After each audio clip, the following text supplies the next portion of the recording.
Nous venons de terminer la période numéro 9 et nous allons prendre prochainement la décision de la période numéro 10 de la simulation Praxar. Alors, ce que nous allons faire ensemble, nous allons analyser les résultats de la période 9 pour être en mesure de prendre une meilleure décision à la période numéro 10. Analysons ce qui se passe globalement dans nos différentes entreprises présentes au collège. Alors, si on classe par rapport au profit, toujours pour la période numéro 9, on voit que Éclat-Nautique a obtenu le meilleur profit à 1 816 815 $. Félicitations, c'est une très très bonne performance avec 10 145 000 de ventes.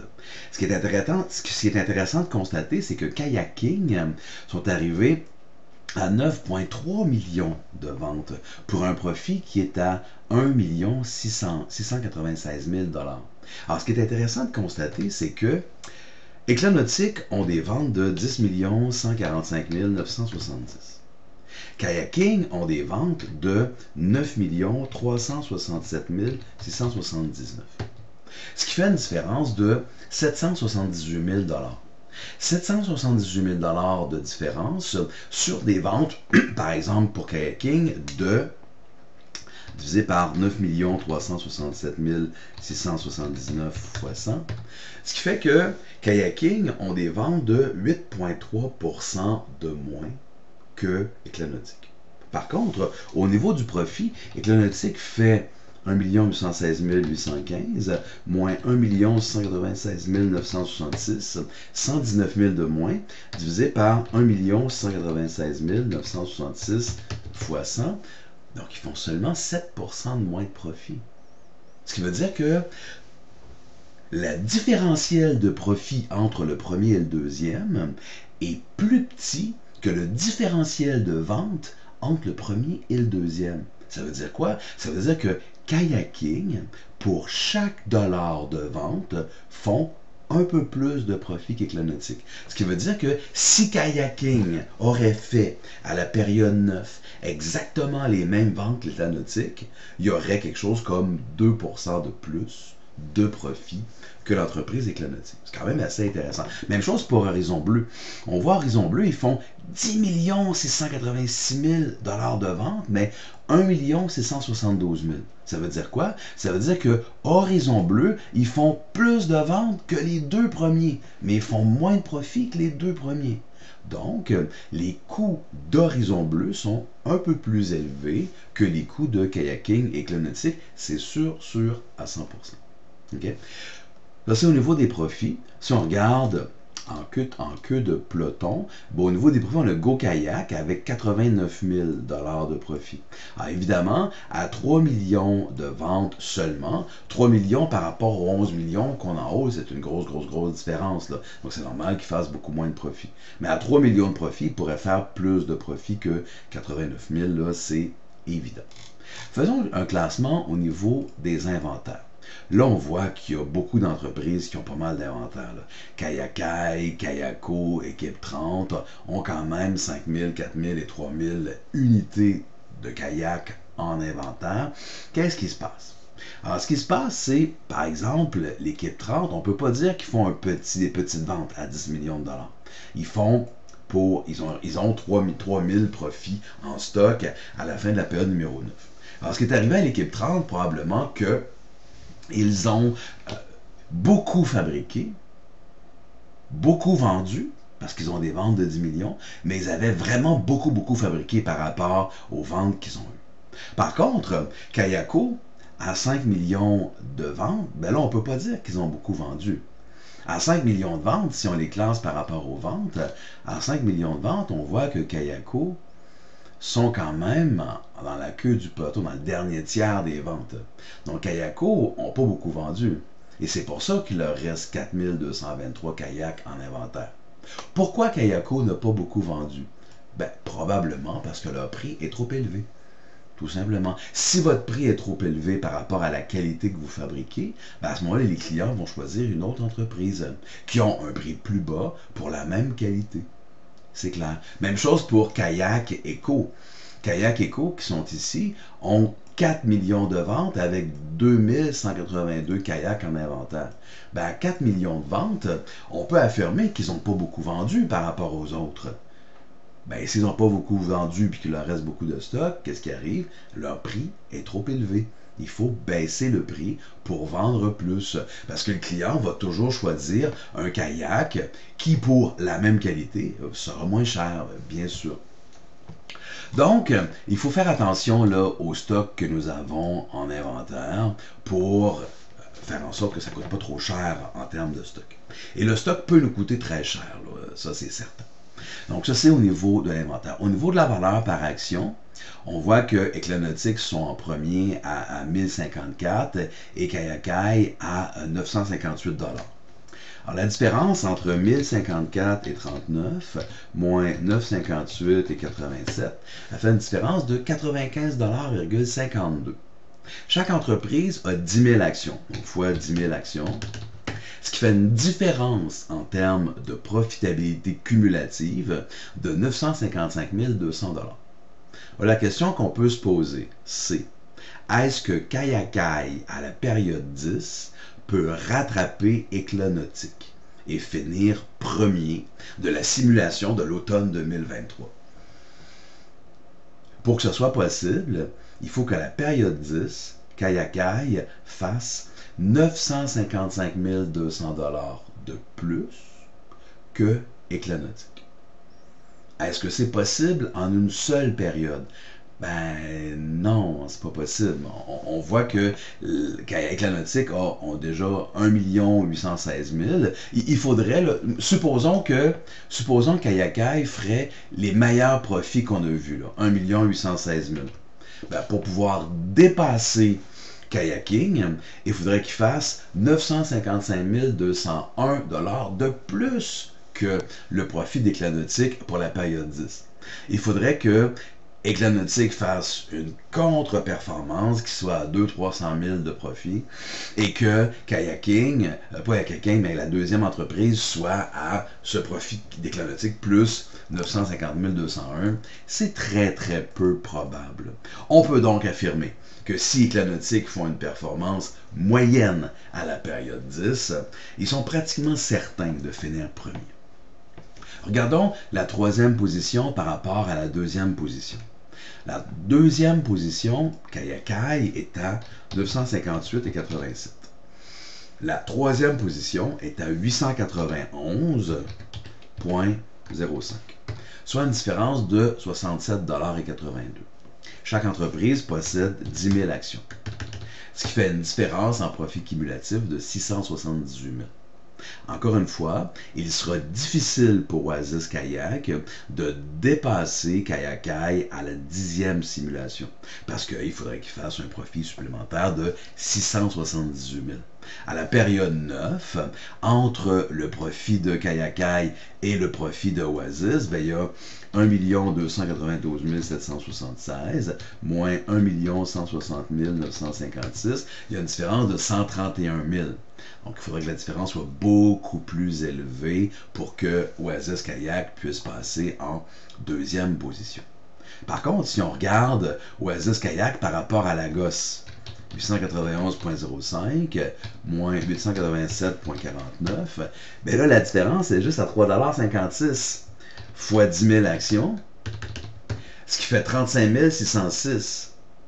Est-ce que Lagos pourrait faire 35 606 de plus de profit qu'Oasis Kayak à la période 10? Et donc Lagos pourrait passer en troisième position? Ah ouais, c'est tout à fait raisonnable. 35 000 $ de différence de profit, c'est vraiment pas grand-chose sur 1 200 000 $ de profit.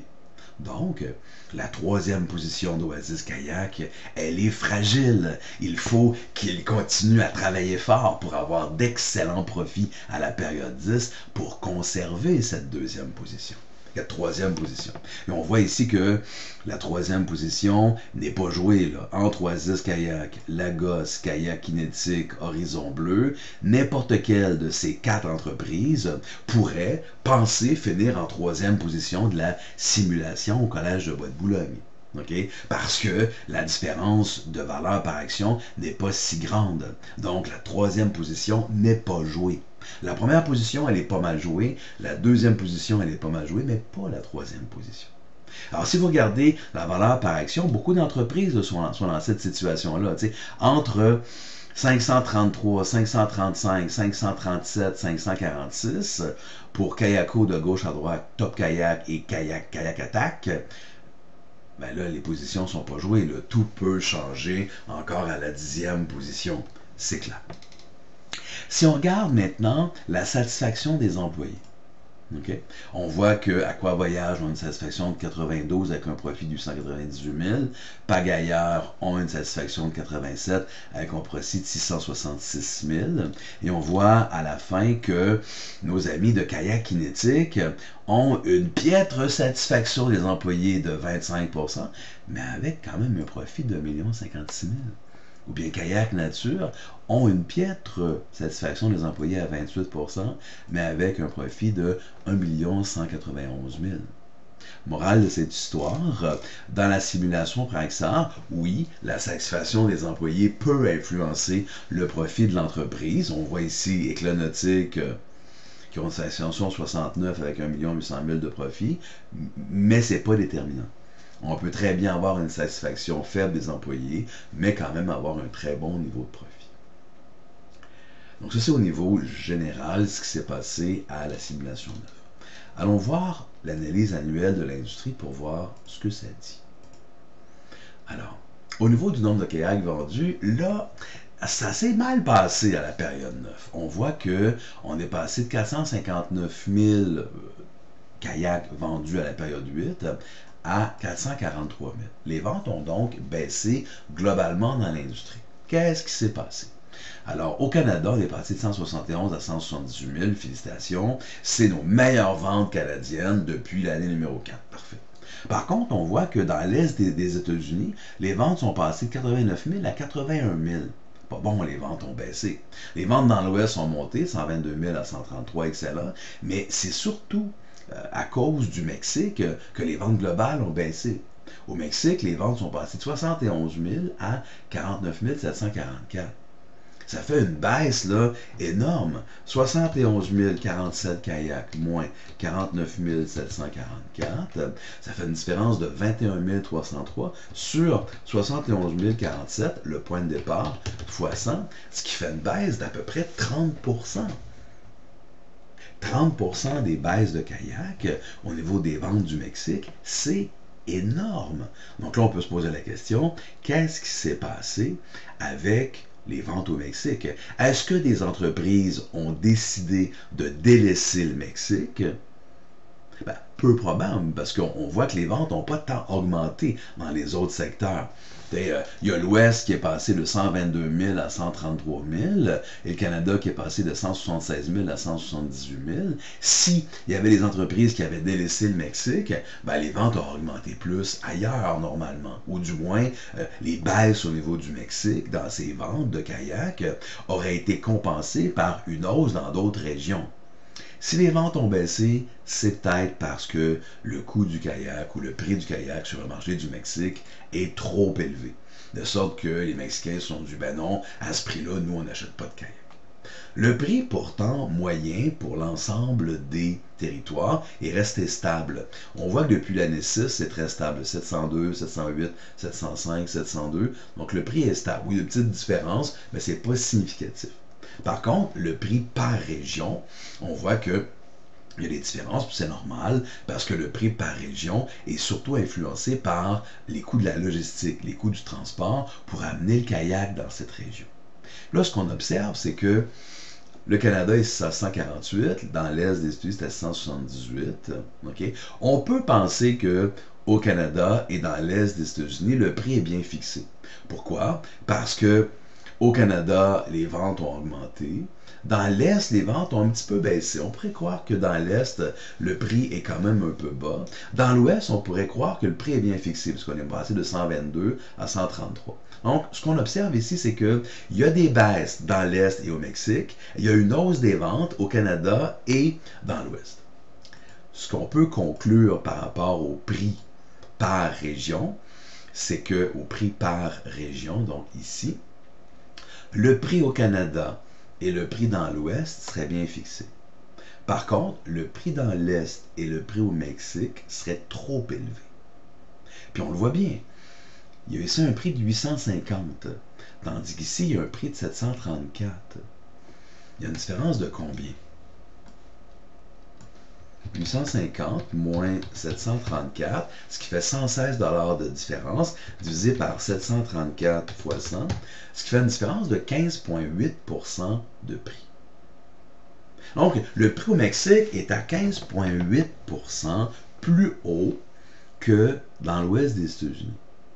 Est-ce que le Mexique, c'est si loin que ça par rapport à l'ouest des États-Unis? Faites le calcul. Faites le calcul, allez sur Google Maps. Allez sur Google Maps et là, demandez à la machine, bon, je suis à Montréal. OK? Donc, je suis à Montréal. Je suis à Montréal et je veux aller, je suis à Montréal.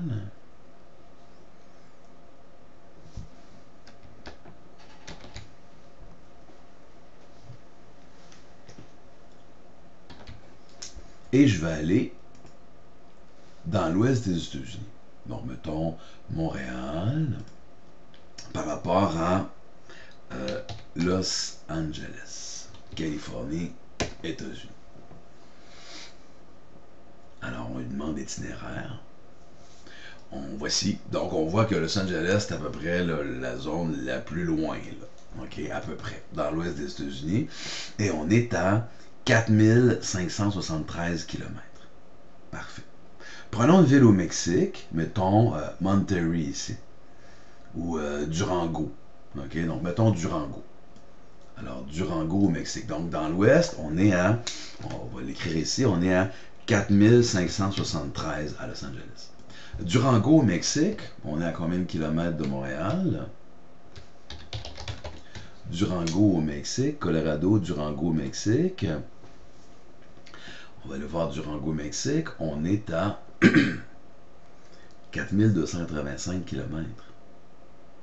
Okay, on voit que c'est plus petit que 4573 à Los Angeles. OK, peut-être que c'est pas assez loin. Prenons Mexico, qui est plus loin. Et qui est une grande ville. Donc, Mexico, mais il y a un Mexico aux États-Unis, au Maine. Il y a un Mexico dans l'État de New York, aux États-Unis. Mexico, c'est là peut-être ça ici. On va essayer au Mexico pour voir ici. Voir s'il va se rendre à la bonne place. Donc, Mexico au Mexique. Mexique, Mexico, il a trouvé Mexique. Je veux Mexico, Mexique. Mexico. Mexico, district fédéral du Mexique. C'est en plein ça. Donc là, il va aller à Mexico, qui est beaucoup plus loin que Durango. Du moins, sur la carte, ça semble pas mal plus loin. On est à 4608 km. 4608 km, c'est quand même pas bien plus loin que Los Angeles, qui est à 4573. C'est quoi la différence? 4573 moins 4608, divisé par 4673, fois 100, on le voit, on n'était même pas à 1% de différence. Donc, ben non, le Mexique, c'est pas si loin que ça, là. Il n'y a pas une différence de 15% dans le transport. Donc, le prix au Mexique, il est trop grand, c'est clair. Pourquoi? Ben parce que ça se peut pas que pour un même kayak, pour l'amener au Mexique, ça coûte aussi tant cher que pour l'amener dans l'Ouest. Donc la différence ici est plus élevée, ce qui expliquerait la baisse des ventes au Mexique. Même chose dans l'Est, c'est un peu moins marqué, mais dans l'Est, c'est pas loin l'Est des États-Unis. La différence de prix semble un peu trop grande entre le Canada et l'Est des États-Unis. Alors, la qualité par rapport au kayak, on voit que ça a changé un petit peu, mais on est quand même 23 kayaks, 23 entreprises de kayak qui sont dans l'entrée et le milieu de gamme, et seulement 11 qui sont dans le milieu haut de gamme. Donc, les coûts devraient tendre vers l'entrée et le milieu de gamme. Au niveau de la capacité, ça n'a pas changé. On ne pouvait pas acheter de four pour fabriquer nos kayaks. On est donc resté à 557 280 kayaks possibles à fabriquer avec une utilisation de 82,2%. Rien de dramatique ici. La valeur des immobilisations baisse parce que bon, on utilise les machines, puis on utilise les équipements, ce qui fait que la valeur baisse parce que c'est l'usure normale des machines, ce qu'on appelle l'amortissement. Au niveau du coût des kayaks, encore une fois, on observe que les coûts les plus bas, qu'on soupçonne que ce sont des kayaks bas de gamme, 2,56, 2,61, 2,61, 2,59, 2,58, 2,57, c'est très stable au niveau des prix. Mais là, bonne nouvelle, au niveau des coûts les plus élevés, on est baissé. On était passé de 340 à 370, on est rebaissé à 328, et ça, c'est le coût supérieur, le plus bas, depuis l'année 4 qui était à 331. Alors, félicitations, ceux qui font des kayaks haut de gamme ont donc réussi à baisser le coût de leur kayak. Évidemment, si on baisse le coût du kayak, on devrait augmenter les profits. On a dit qu'il y avait plus de kayaks entrée et milieu de gamme. On le voit dans cette diapo. 23 entreprises dans l'entrée et le milieu de gamme. On a donc dit que le coût moyen des kayaks devrait tendre vers l'entrée et le milieu de gamme, donc plus bas que la moyenne.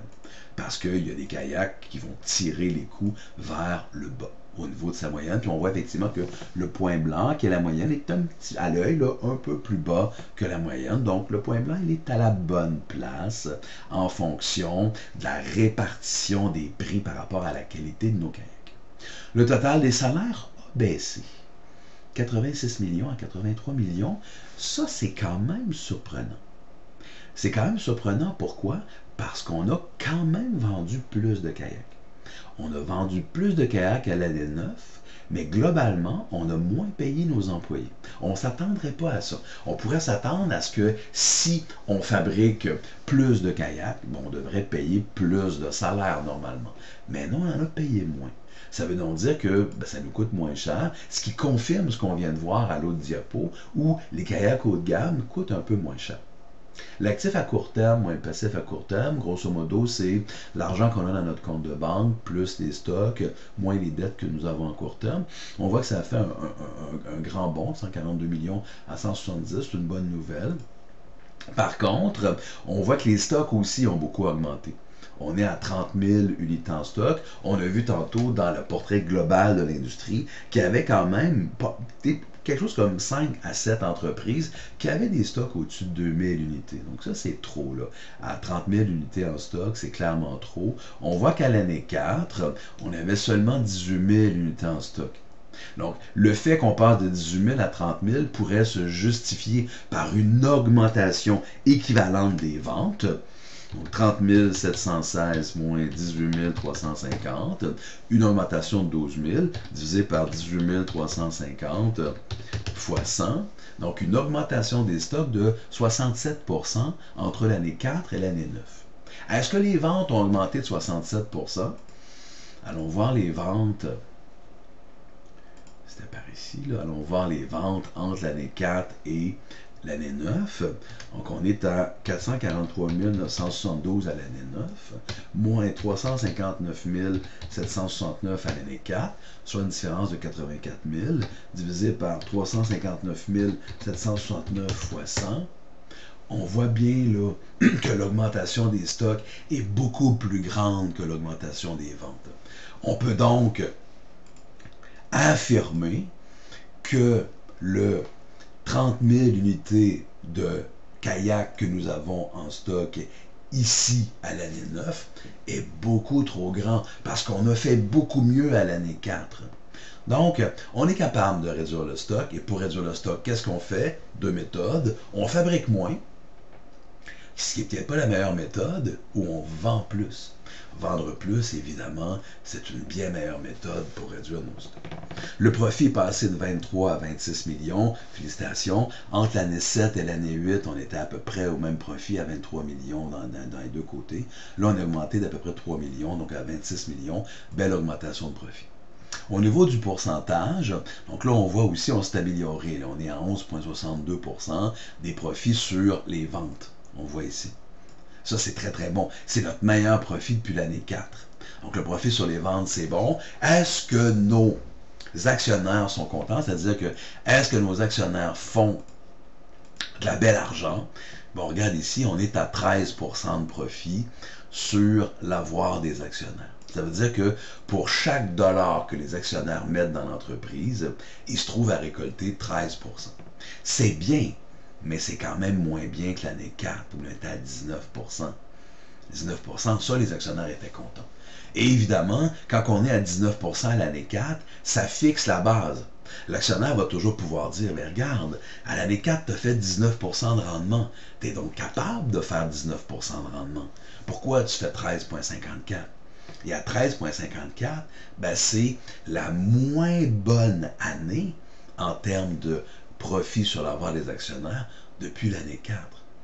Donc, les actionnaires, ils peuvent se poser des questions le temps qu'à la gestion de nos entreprises.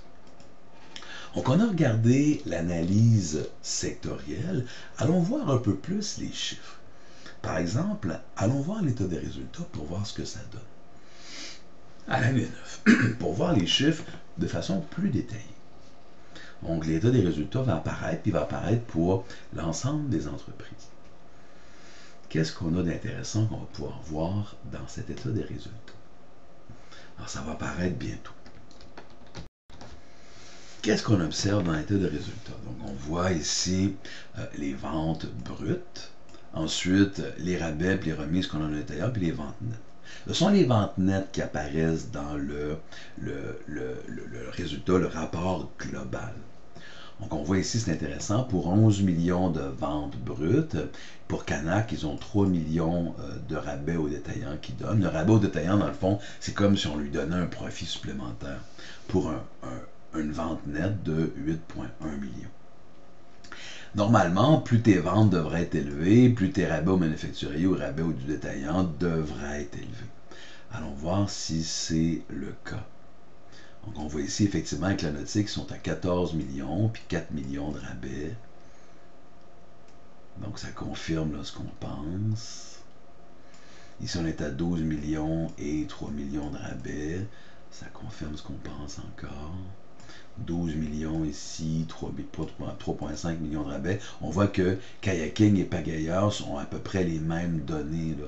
12 920 000, 12 347 000, 3 500 000, 3 500 000 à peu près. Donc, ça confirme que plus tes ventes sont élevées, ben plus les cadeaux que tu donnes ou les rabais que tu donnes à ton manufacturier ou de ton manufacturier ou à ton détaillant seront élevés. Parfait. Ensuite, on a le coût des marchandises vendues avec le coût bénéfice brut, les frais de vente. Les frais de vente, c'est intéressant. Est-ce qu'une entreprise qui vend beaucoup a beaucoup de frais de vente? On voit les salaires des vendeurs, la commission, les frais de voyage, la publicité et les promotions. Allons voir ici, on a ici Canac qui a 100 000 $ de publicité par rapport à ici, l'entreprise qui a 0 $ de publicité. Ils font quand même 9,5 millions de ventes. Au brut, 6,8. Donc, 6,8 millions de ventes par rapport à 8,1 millions de ventes ici. Et dans la publicité, c'est 100 000 par rapport à 0. Je dis, OK. Allons voir une autre entreprise. Mettons ici, eux autres, ils font 50 000 de publicité. OK, ils vendent pour 4,8. Mettons Éclanautique. Éclanautique vendent pour 10 145 000. Ils ont pour 100 000 de publicité. L'entreprise à côté, ils ont pour 90 000 de publicité et ils vendent pour 6 moyens. OK, donc à 6,4 millions, c'est quand même pas mal moins que 10 millions. Regardons les frais de vente. Et parmi les plus bas, 295 000 ou 250 000, ces deux-là, c'est parmi les plus bas. 5,3, 6,8. OK, ils font des ventes relativement basses. Continuons à analyser les frais de vente. Ici, on voit que les frais de vente sont parmi les plus élevés, 199, et ils font 10 millions de ventes. Donc, c'est quand même très élevé. Ici, à 748 000 de frais de vente, à 748 000 de frais de vente, ils font seulement que 8,7 millions. Donc on voit eux autres, le pagailleur, ils ont beaucoup de frais de vente, mais pas tant de ventes que ça. Donc ça veut dire, est-ce qu'ils dépenseraient trop en vente? Est-ce que c'est logique de penser que pagailleur dépense trop en vente? Parce que si 1 $ dépensé dans les frais de vente donne un avantage en termes de vente dans l'entreprise, ben, il devra y avoir un lien direct entre les frais de vente qu'on a ici et les ventes. Mais on voit que pagailleurs ont des frais de vente extrêmement élevés, mais pas des ventes qui sont bonnes, mais pas si élevées que ça. Par rapport à Kayaking, vous voyez ici, 9,3 millions de ventes, 8,7 millions. Mais par rapport aux frais de vente, on est à ici 798 par rapport à 731. Donc, c'est pas normal d'avoir des frais de vente aussi élevés et avoir des ventes aussi basses. 748 par rapport à 451. 748 ont des frais de vente plus élevés, mais des ventes plus basses. Donc là, tu es en train de dépenser pour faire des ventes et tu n'obtiens pas de résultats. Donc là, pagailleurs doivent se poser la question, OK, est-ce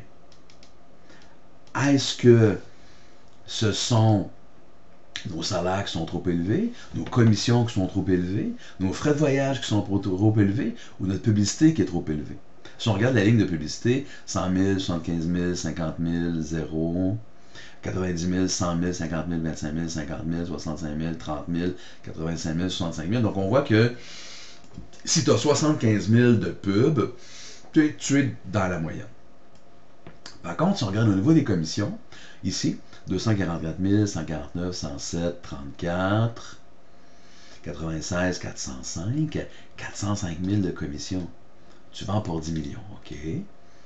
405 000, 24 000, 168 000, 32 000, 254, 151, 306, 87. Donc on voit que les commissions tournent autour de, je dirais en moyenne, 150 000, 200 000 max. Fait que si tu es à 353 000 de commissions, tes ventes sont à 10 millions, OK, les ventes sont quand même bonnes, là. Mais 353 000 de commissions, tu es beaucoup plus élevé que la moyenne des commissions. Donc, il faudrait que tes ventes soient beaucoup plus élevées que les ventes moyennes. OK? Parce qu'à un moment donné, si tu payes trop, il n'y a plus de rendement. C'est-à-dire que tu donnes 1 $, la personne va se mettre à travailler plus fort, à mettre plus d'intelligence dans son travail. Tu donnes 2 $, elle va travailler encore plus fort. Tu en donnes 10, ben là, la différence entre donner 9 et donner 10 n'est pas significatif parce que 9 est déjà amplement suffisant. Et là, évidemment, il faut savoir ici, ben, à quel niveau c'est suffisant. On voit que la moyenne est à peu près à 150 000 de commission, donc on peut se poser des questions par rapport à ça. Ensuite, on a les bénéfices et les pertes et les impôts. Les impôts qui sont ici. Les impôts, c'est intéressant. Regardons ce qui se passe ici. On a des impôts. Évidemment, les impôts, c'est directement relié aux bénéfices avant impôts. Prenons la première entreprise ici, qui a un impôt de 566 831, divisé par un bénéfice de 1 771 346, fois 100, elle a un impôt de 32%. Prenons la deuxième entreprise ici, 497 390, divisé par 1 750 343, fois 100, elle a un impôt de 32%. Donc l'impôt est à 32%. Dans la simulation, on prend que ça. Allons voir s'il y a un truc intéressant à noter au niveau de l'impôt. Pas grand-chose à noter au niveau de l'impôt. On voit que tout le monde paie de l'impôt en fonction de son profit. Pas grand-chose à dire là, au niveau de l'impôt, rien de particulier à mentionner.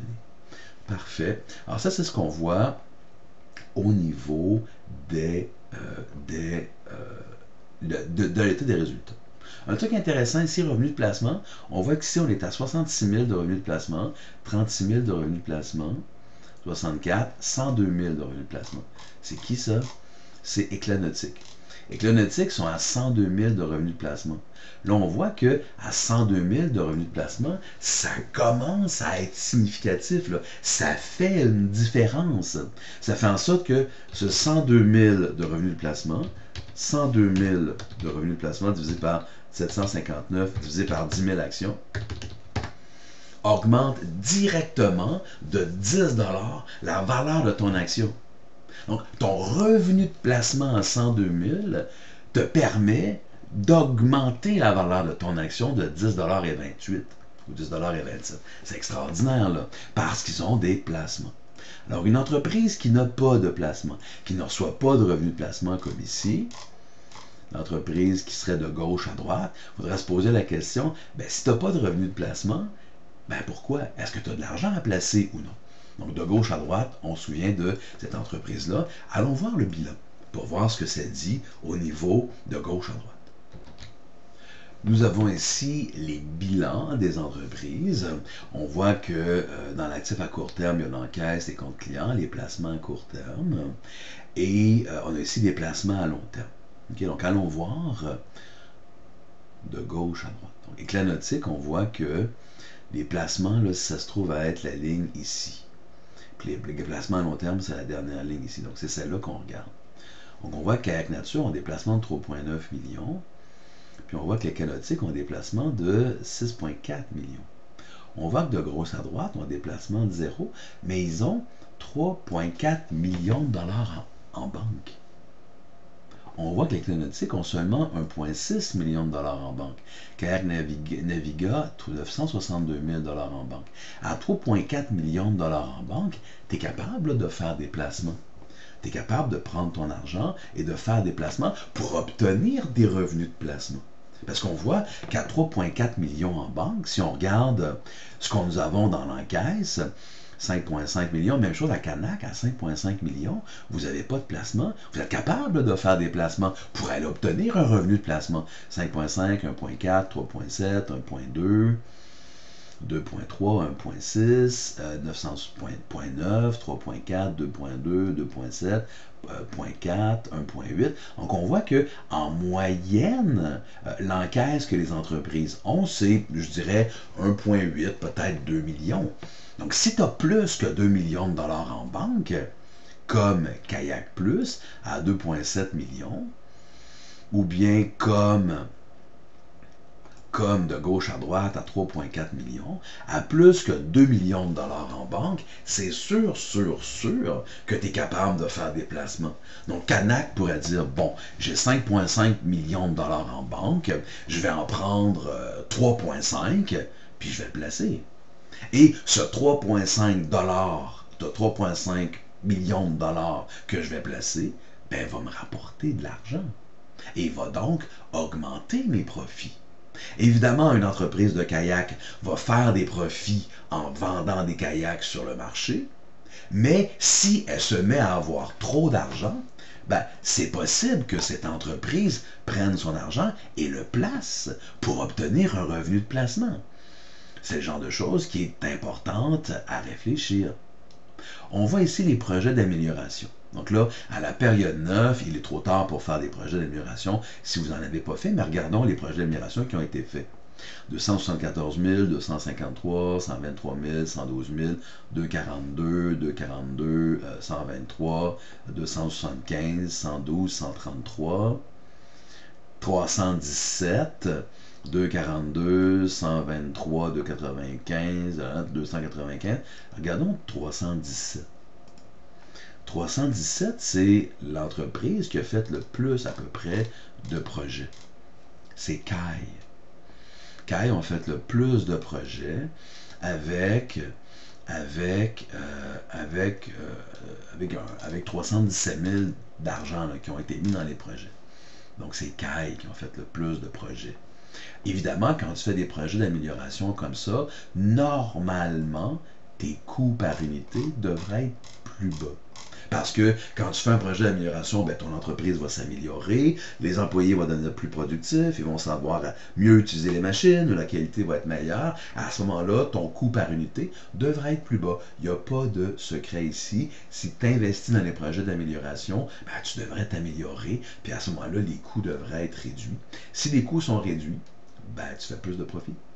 Tu fais plus de profit parce que tu deviens meilleur pour fabriquer des kayaks.